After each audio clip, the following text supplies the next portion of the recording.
Through the years, a lot of conversations I have with folks is about homesteading and farming. And a lot of times it's very positive and very happy for folks that maybe they've inherited a very nice farm or they've worked a job that's allowed them to buy a really nice piece of property. And then you see on the internet too, there's homesteading channels where they talk about they've been able to sell their house in the city, go out and buy a piece of property and live on the property full time, not have to go to any sort of outside job, and it's the home of their dreams and everything's great. And I'm happy for folks like that. On the other side of it, I've talked to a lot of people that they would love to farm, they would love to homestead, whatever life circumstances. Some of them unfortunately have cancer or some other life-threatening or chronic disease or illness or disability. Some of them just life circumstances. They've unfortunately had a divorce. They have to pay child support and alimony, and they're broke and they can't afford to buy any property. And there's a number of other unfortunate circumstances that have happened to folks that the thought of farming and homesteading is just kind of a distant dream, something that they don't really feel they'll ever be able to accomplish, no matter how many YouTube videos they watch or how many conversations they have with people. It's just something that seems out of their grasp, and it makes a lot of people sad and depressed. And so sometimes on comments I'll read of other videos showing that a lot of times people just want to live vicariously watching through YouTube videos of others. And so there's some passages in the Bible that have never really made sense to me until the past couple of years. I think it just applies to whether things are going great for you right now in this life with your farming and your homesteading, or if you're one of those ones that have unfortunately had some bad life circumstances happen to you. And a passage that's never made sense to me is from the Sermon on the Mount, whenever Jesus is given the Beatitudes. And there's a number of books, commentaries, you name it. This is probably one of the most read, talked about passages in the Bible, but it's never made sense to me. Matthew chapter 5, verses 1 and verses 5. And seeing the multitudes, he went up into a mountain. And when he was set, his disciples came unto him. And then Jesus starts going through some of the Beatitudes. And then in verse 5, he says, "Blessed are the meek, for they shall inherit the earth." So what does that even mean? Inherit the earth. You go to church and all you hear is just talk about heaven, about your blessings, about spiritual gifts, this and that. And blessed are the meek, for they shall inherit the earth. Is that just some sort of allegory? Like, hey, this just means in this life you're going to inherit it. I mean, that's something that's never really been explained to me until a few years ago. And it was always confused. And I was like, okay, it just means, be a nice guy. And then someday you float away like in the cloud as a cosmic, whatever. There's all sorts of best-selling books. People come out to try to explain things. But what does it even mean? Where does it come from? Well, Christ is actually quoting the Old Testament, in particular, Psalm 37. It's a psalm written by David. I just suggest you read the whole chapter, but I'm going to just go over a couple verses here. Verse 11 in particular is what Jesus is quoting. "But the meek shall inherit the earth and shall delight themselves in the abundance of peace." A lot of times whenever Christ taught the people, he was actually quoting Old Testament passages, and especially the Apostle Paul, when he would teach his letters to Galatians and Corinthians, a lot of other churches, it was quoting and giving his commentary on Old Testament passages. Verse 11, "But the meek shall inherit the earth." What does that mean? Is that just one passage, just like in Matthew 5, just kind of one passage talking about that? Well, we go to verse 9. "For evildoers shall be cut off, but those that wait upon the Lord, they shall inherit the earth." Most times when you hear anyone talking about a land inheritance, it's referring to the Israelites coming into their land of Israel. But the Babylonians came in, they kicked them out the one time, and the Assyrians as well.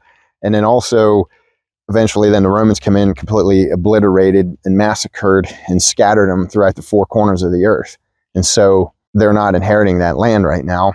And as far as Christians, how many godly folks throughout the years have maybe owned a farm or never owned a farm, and they died? They're not living in any land. Verse 18, "The Lord knoweth the days of the upright, and their inheritance shall be forever." So how is this inheritance forever if folks are dead and they're scattered? They're not in any sort of land. How is that forever? You go on then to verse 22, "For such as be blessed of him shall inherit the earth, and they that be cursed of him shall be cut off. Verse 29, the righteous shall inherit the land and dwell therein forever. And then verse 34, wait on the Lord and keep his way, and he shall exalt thee to inherit the land. When the wicked are cut off, thou shalt see it. So there's some more things with those passages there, is not only the righteous inheriting the land forever, but also the wicked cut off. We look at what's going on around in the world right now, the wicked are not cut off. The wicked are prospering, the wicked are in control, the wicked are in power. They're not cut off right now. So what does all this have to do with farming and homesteading? Well, if you go back to Genesis, all the way from the beginning, while Adam was still in the garden, you take a look at chapter 2, verse 15. And the Lord God took the man and put him in the Garden of Eden to dress it and to keep it. So going all the way back to the beginning, man's role on this earth has partly been agriculture. And after Adam and Eve sinned, man's role on this earth continues to be involving agriculture. Now in chapter 3, we see a lot of things change. A lot of things are different. Used to be in the paradise of God. Things were great. They were easy. But then in chapter 3, verse 17 and 19, and unto Adam he said, because thou hast hearkened unto the voice of thy wife, and hast eaten of the tree of which I commanded thee, saying, thou shalt not eat of it. Cursed is the ground for thy sake, and sorrow shalt thou eat of it all the days of thy life. Thorns also and thistles shall it bring forth to thee, and thou shalt eat the herb of the field. In the sweat of thy face shalt thou eat bread, till thou return unto the ground. For out of it wast thou taken, for dust thou art, and unto dust shalt thou return. So I know my property in particular, I have tons of different kinds of briars, multifloral rose, thorns. I have no idea what they are. Even the locust that I love to make fence posts out of, whenever it's a small sapling and has thorns that'll just tear right through your pants, through your gloves. And then everywhere that I've had cleared past couple of years is full of Japanese knotweed. And there's the whole other invasive, the tree of heaven that just seems to take over, and a whole slew of other invasives and thorns and weeds that just, the toil of and sweat of your brow, you just spend your time trying to take care of all this. Now, I know a lot of the chemical companies love that. There's a lot of billionaires now that make all this profit off of the pesticides and herbicides, and they convince farmers and gardeners to purchase, to try to kill off all this stuff. But it doesn't matter whether stuff adapts to whatever poison you're using. It still continues to grow. Here we are in the 21st century. We are sending folks to the moon. We have machines going to Mars, and we still can't get rid of thorns and briars and all the curse. And we still have to work. Still have to work the sweat of your brow, whether you have to drive through beltway traffic to get to whatever cubicle on the highway and listen to your boss, with their cup of coffee, asking you if you've remembered the memo about the TPS reports, and you've got people cutting you off in traffic, or you're working in the construction field. You got some dude that sits in his truck all day and then comes out once in a while to yell and scream at you. All across the board, folks are just, regardless of profession, you're toiling by the sweat of your brow. There's some movies that just really speak to people's hearts. And one of them's The Lord of the Rings. You take a look at the Shire, and there's just something about the Shire. Just, the music adds to it, just the song of the Shire. And when they're going through, and there's the green grass and there's the clear water, and folks are farming. Folks are just, they're working. They're not just sitting around being lazy. There's a lot of rest involved, but there's just this stress-free work that speaks to a lot of people. I know it speaks to me. I like to call my property the Shire, even though with a lot of the briars and everything, it looks a lot more like Mordor, but it's still, the Shire is just kind of that thing that, that kind of you strive for. And so is that something that is even attainable? So we have a cursed earth now that's full of thorns and disease, briars, and all this stuff to make things complicated, and to make it even more complicated now, mankind for the past couple hundred years has just polluted pretty much every surface area of water that we have, to where you can't drink the water. There's just death and destruction everywhere from mankind's just added to it. So what? So now what are we going to do about farming? Is there any sort of hope, or things even going to change? Well, there was a farmer back in the Old Testament, a fellow by the name of Amos. Amos chapter 7, verse 14.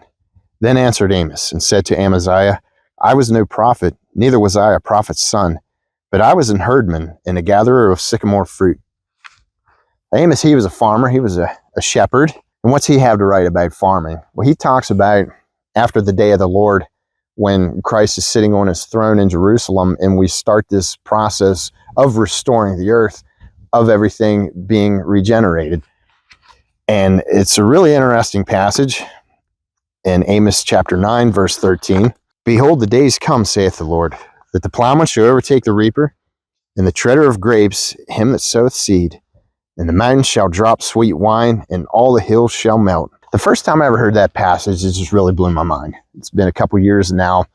And again, all you ever hear about in churches and across the board, and Christian, Catholic, Orthodox, Protestant, whatever, is just all about some sort of cosmic heaven. And very little is there ever any talk about any sort of farming and agriculture, because let's face it, the stuff we talked about with the thorns and briars and the chemicals makes things very hard. And then also too, all the hardships of just your body breaks down, you're dying. I'm 42 years old right now. And I know every time I wake up in the morning from old parachute injury, my back is killing me. My left leg is numb. From my hip all the way down to the tips of my toes, I am numb. And I worked a few years ago at an organic vegetable farm. I absolutely loved it. One of the most stress-free jobs I've ever had. But bending down, trying to get vegetables, just, it killed my back. It just, you stand up and your back's completely numb. I don't want to deal with, that, a lot of this cosmic stuff talking about singing forever. Like, I can't imagine having to look at a projector screen for eternity while some dude's up there in skinny jeans and, some effeminate dude there playing guitar, and you got to sing the same words just over and over and over and over again. Like, to me, I mean, how's that any different than being tortured for eternity? But with farming, talking about agriculture, something that I can see and I can touch, like I feel it. But if I'm some sort of spiritual, immaterial, cosmo being, whatever you want to come up with, like, how can I, as something spiritual, immaterial, how can I touch something that's physical? Or is this going to be some sort of immaterial cosmos thing? Do we have any passages that talk about any of this? I think one of my favorite passages in the Bible is from the book of Job, and I have no idea why this isn't read at more funerals. In fact, I've never heard this read at a funeral, and it's a shame. Job chapter 19, verses 25 through 27. For I know that my Redeemer liveth, and that he shall stand at the latter day upon the earth. And though after my skin worms destroy this body, yet in my flesh shall I see God, whom I shall see for myself, and mine eyes shall behold, and not another, though my reins be consumed within me. What is this talking about? Verse 25, for I know that my Redeemer liveth. Who's the Redeemer? And this is Old Testament. We don't know when Job was written. We think it was around the time of Abraham, sometime post-flood, but we don't know exactly. But it's not New Testament. This is Old Testament. So the Redeemer, back then he knows about Christ. I know that my Redeemer liveth, and he shall stand at the latter day upon where? The earth. And though after my skin worms destroy this body, that's quite a graphic passage. Maybe that's why people don't read it at funerals, but I mean, death is a reality. People are going to die, and you're going to rot, and you're going to return to dirt. Though after my skin worms destroy this body, yet in my flesh shall I see God. So your flesh is going to rot. Worms are going to eat it. You're going to turn back into dirt. Yet in your flesh, you are going to see God. You're going to be resurrected. You're going to stand on this earth. Christ is going to be standing on this earth. You will see him, whom I shall see for myself, and mine eyes shall behold, and not another, though my reins be consumed within me. Job knows he's going to die. He's going to rot. Job knows he's going to die and he's going to rot, but he's going to be resurrected in a body. Right now, Job is going through some of the most physical suffering that any person has ever endured. Job has that hope that he's going to be resurrected in a new body and he's going to see God. So right there, that's the hope. We are talking about the curse, which we all see, which is why some people can farm, some people can't, regardless of what your circumstances are. We all know we're going to die and we're going to return to dirt. Worms are going to eat us, but we're going to be resurrected. The righteous will be resurrected. And there's the passage in Psalms where you shall inherit the land forever. But who is that talking about? Inherit this land. Where else in the Bible do we have passages that talk about this promised land inheritance? How did Abraham achieve the righteousness? Genesis 15, chapter 6. And he believed in the Lord, and he counted it to him for righteousness. So right there we have it. Abraham believed God, and it was accounted to him for righteousness. We move down to verse 12. And this is among the foundations of Christianity, this Abrahamic covenant. We get down to verse 12. And when the sun was going down, a deep sleep fell upon Abram. This is before he was called Abraham. And lo, an horror of great darkness fell upon him. And then we move on to verse 17. And it came to pass that when the sun went down and it was dark, behold, a smoking furnace and a burning lamp that passed between those pieces. And the same day the Lord made a covenant with Abram, saying, Unto thy seed have I given this land, from the river of Egypt unto the great river, the river Euphrates, the Kenites and the Kenizzites and the Cadmonites, and the Hittites and the Perizzites, and the Rephaims and Amorites, and the Canaanites and the Girgashites and the Jebusites. Now, I probably butchered those names. Basically, it's from the land of current Israel all the way over across the majority of the Middle East. This is what was promised to Abraham. God made this covenant. Abraham was asleep. You had the lamp, smoking furnace, passing through these sacrifice pieces. I encourage you to read the whole chapter to see the story that was explained. Abraham's laying there, this covenant's made. The covenant was made by God. This covenant was made forever because it wasn't a part of Abraham keeping this covenant like what the Mosaic covenant entailed. This is God saying, hey, I'm promising to you and your seed this land forever, this massive land. Skeptics love to point this out. I remember in college, in my Old Testament class, skeptics love to talk about this because Abraham never inherited this land. Isaac never inherited this land. Jacob never inherited this land. Moses never inherited it. The Israelites never inherited. There are some Christian apologetics folks that try to say that David, at some point during his conquest, that he inherited this land, and some during Joshua, because it says somewhere about they inherited all of it, and it's not. When you look at what's promised in here, it's a massive expanse of land that Israel has never obtained. Thousands of years ago to this day, they've never attained it. And skeptics love to point that out because they're like, right there you have it, contradiction in the Bible. And when you go to church, it's just brushed aside. But as Christians, we're not under the old covenant. Yes, I know. Absolutely. We're not under the Mosaic covenant. Nothing that I've read here is about this Mosaic covenant. We're talking about the Abrahamic covenant. We're talking about in Psalms. All these other passages. Not talking about Mosaic covenant. So we just blow this off. We have these groups, unfortunately, these Hebrew roots movements, ones that call themselves Lions of Judah. Unfortunately, there's all sorts of groups that, because Christians have been so Old Testament illiterate and completely ignored it, that the pendulum has swung the other way, that now we have these groups saying that we have to abide by a Saturday Sabbath, we have to observe the law, and all this stuff is just added confusion and further division. You know, those groups are wrong. It's unfortunate because, yet we don't have to abide by Mosaic and Levitical law. We are under the new covenant of Christ. We are under grace. Absolutely. So what does the New Testament say? In Galatians chapter 3, verses 13 through 18, the Apostle Paul talks about that. Christ hath redeemed us from the curse of the law, being made a curse for us. For it is written, Cursed is every one that hangeth on a tree, that the blessing of Abraham might come on the Gentiles through Jesus Christ, that we might receive the promise of the Spirit through faith. Brethren, I speak after the manner of men. Though it be but a man's covenant, yet if it be confirmed, no man disannulleth or addeth thereto. And then in verse 16, he says, he's talking about passages in Genesis that we read earlier. In 16, now to Abraham and his seed were the promises made. He saith not into seeds, as of many, but as of one, and to thy seed, which is Christ. So he's talking about Mosaic law done away with, annulled, fulfilled, whatever terminology you want to use. Christians, we're not under the Mosaic law, but the Abrahamic covenant is still in effect. Down into verse 17. And this I say, that the covenant that was confirmed before of God in Christ, the law, which was 430 years after, cannot disannul, that it should make the promise of none effect.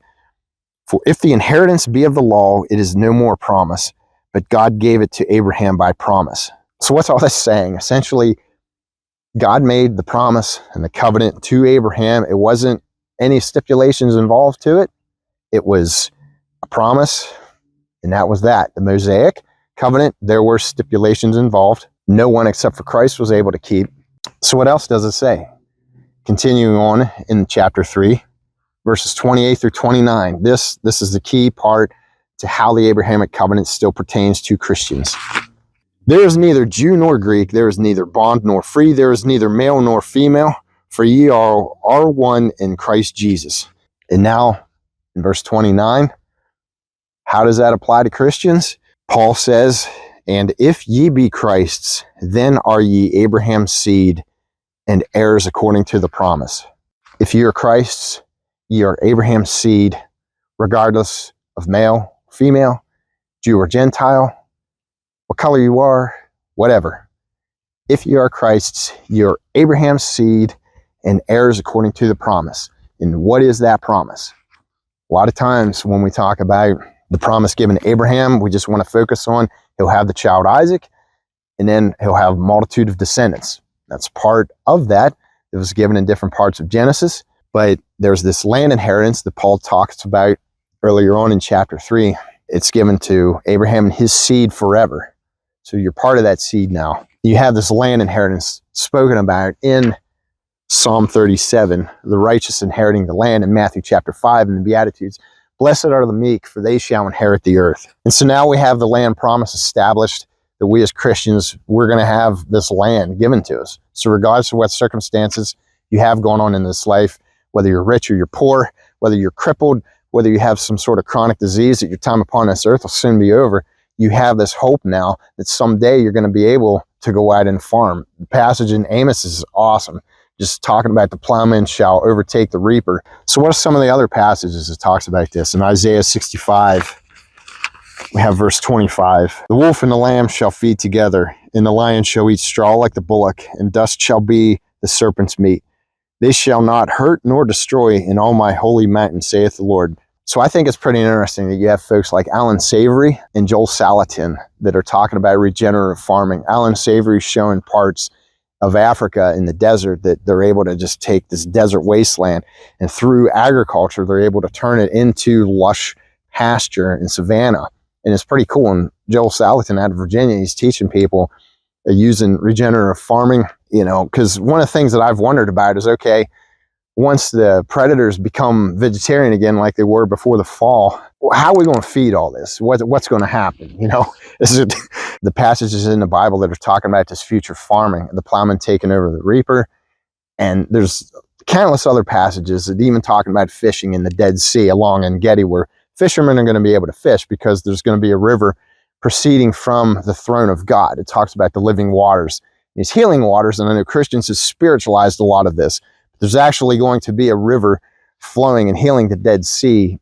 And from there, throughout the earth, things are going to be healed. And I don't know how much of this is going to be a miraculous just snap of the fingers, but I'm convinced, and I'm not dogmatic about this, but I'm pretty convinced from the passages that this is going to be a process. I mean, just for the 1,000-year millennial reign, 1,000 years is a long time. And I know the work that Alan Savory and Joel Salatin have done just in their lifetime of regreening the desert, of taking cattle and just, now there's grass growing in parts of it and lush savanna. And Joel Salatin, he was able to take 1% organic matter in his farm in Virginia, and just in his, it was like, I guess, 40, 50 years or however long it's been, he's able to make it 8% organic matter. And you figure, for 1,000 years and then for eternity of farming, how much we're going to be able to take the deserts of Mongolia, the deserts of the Southwest, the Sahara Desert, all this wasteland throughout in farm.